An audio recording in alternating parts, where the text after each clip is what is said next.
Last time on the night shift.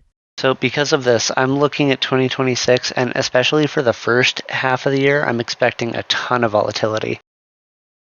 You know, it really hasn't been that long, but I wish I could go back and tell that guy just how right he would be. Whether we're talking about tensions with Iran, all of the Greenland drama, the cancellation of Trump's tariffs, or the fact that he's effectively trying to reenact them, the 2026 has been a very fun time for the market. Unless you've been living under a rock, I'm pretty sure you have heard about the SaaSpocalypse. How CNBC specifically keeps trying to push this narrative that software is dead, that seat cannibalization is going to erode their margins, and that these companies will cease to exist. The goal of this video is going to be to prove to you that that is definitely not the case. These are the stocks we're going to be talking about. So if your favorite isn't on this list, don't worry. It's just I have not done enough research to confidently speak for that company, right? These are the three that are on my radar at the moment. We're talking about Adobe, ServiceNow, and Snowflake. I'm pretty sure that the rest of these companies, we're talking about Palo Alto Networks, Intuit, CrowdStrike, Salesforce. Future me, I did want to specify I have done the research on Salesforce. There are just a couple of things that make me very hesitant about investing in the company, most notably that I dislike the dishonesty that Mark Benioff has kind of displayed. You can check out a full-length video here on that company if you really want to see it, but let's get back to it. And Microsoft will all be okay, and that all of these principles will also apply to these companies. However, again, I have not personally done the research, so I don't feel comfortable telling you that that's the case. Be good? All right. So if you're new around here, welcome back. This is the Night Shift. We are a group of full-time, hardworking individuals who do the harder work of investing while the rest of the world sleeps. Once again, if you could just go down, do me the biggest favor in the world and click that like button. And while you're down there, also go ahead and hit subscribe. It'll notify you whenever I upload each new video. We would be glad to have you on board. Alright, with that out of the way, let's just get into it. The way that I've decided to kind of structure this is to bring up three categories in which all of the companies fall into, and kind of rank them based on how strong or weak they are in said individual category. So the first one is going to be outcome aligned monetization. This category proves these companies are honest employees that are earning their raises. They get paid when they deliver more value, not just because. The weakest in this category is going to be Adobe. Adobe is undergoing a credit revolution. They've detached their growth from the number of human users through a generative credit system. Basically, they monetize volume of creativity. So, for example, if they use AI to create 500 ad variations, where they used to create 50, they tax that output. Next up is going to be ServiceNow. Now has a new system called Zurich, which was released in 2020. This is a value insight tool that provides a receipt of time or dollars saved by AI automation. This basically provides a return on interest in black and white, so the CFO can't complain, basically. It literally justifies that their service is worth a higher value. And the strongest in this category is going to go to Snowflake.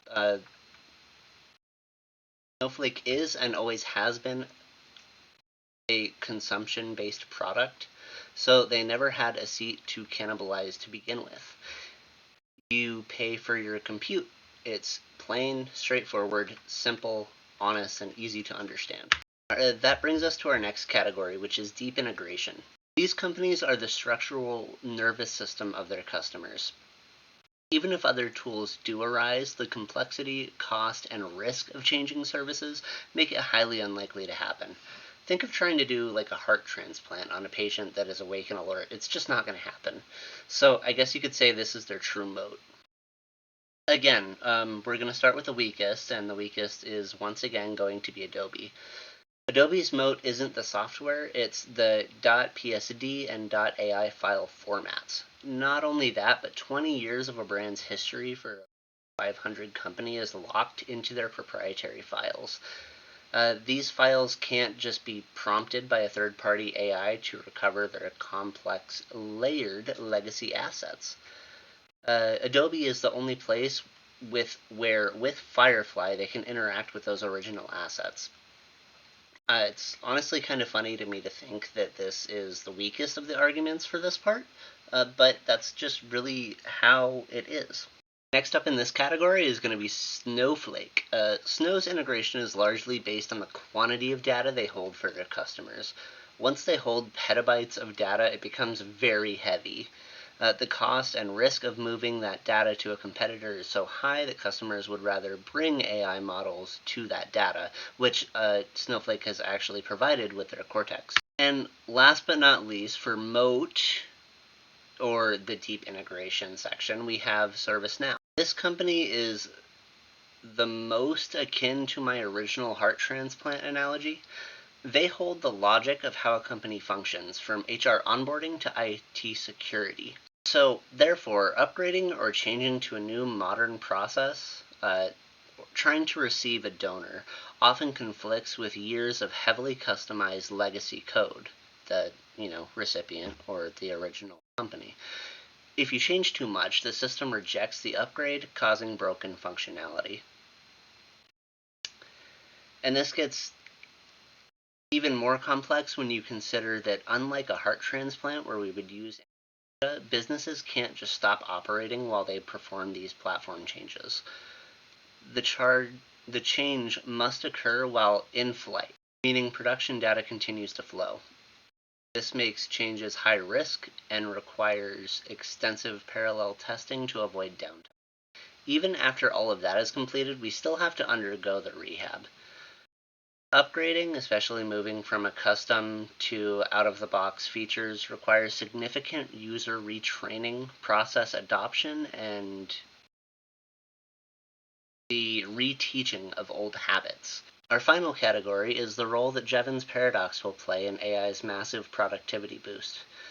Said simply, things becoming easier with AI leads to more spending, not less.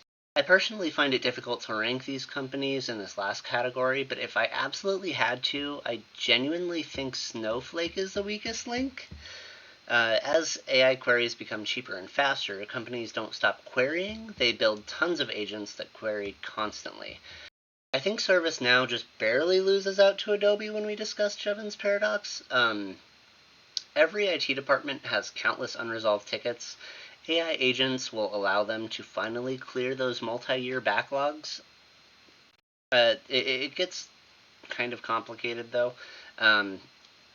Clearing those backlogs doesn't mean that ServiceNow is no longer needed. It allows their customers to move on to even more complex digital transformations, which potentially includes adding more ServiceNow modules. But I think Adobe's just barely ekes out the win in this category, and it's purely because of potential. If AI assisting with the creation of a video makes that video 10 times cheaper, brands don't just save the other 90%, they massively increase production to create more personalized, individualized ads. This kind of goes back to that original example of changing 50 ads to 500. And basically Adobe gets to manage and edit that explosion of content. Alright, for one bonus section, I wanted to address and debunk a common bear argument I hear about each of these companies. They're individualized, so they don't fit into any of the previous categories, but here we go. We're going to start off with ServiceNow. The bear argument is that Anthropic's Claude Opus 4.6 will disrupt ServiceNow. Guys, I hate to break it to you, but they aren't competing. These two companies partnered together, and this was actually announced before the release and announcement of 4.6. This will make Claude the brain to ServiceNow's body. Our bear argument for Adobe is that Figma or Canva will kill Adobe seats. I'm definitely not a professional, but if I had to relearn my editing software, I would probably just stop creating videos. Professionals don't like to change their toys, and Adobe's 3 times credit growth shows that pros are staying in the ecosystem and producing more content than ever. Lastly, with Snowflake, the bear argument is that growth is slowing. First off, that's going to happen. When numbers get bigger, they can't just grow infinitely at faster rates. However, with that being said, RPO is accelerating. While revenue growth has normalized to a 29%, their remaining performance obligations surged 37% in late 2025. That means that the future work is stacking up faster than the current bill, which is a classic lead indicator for a re-acceleration. Guys, I know that Wall Street can be very loud during the day, but ignore that noise and think independently. Shifts over.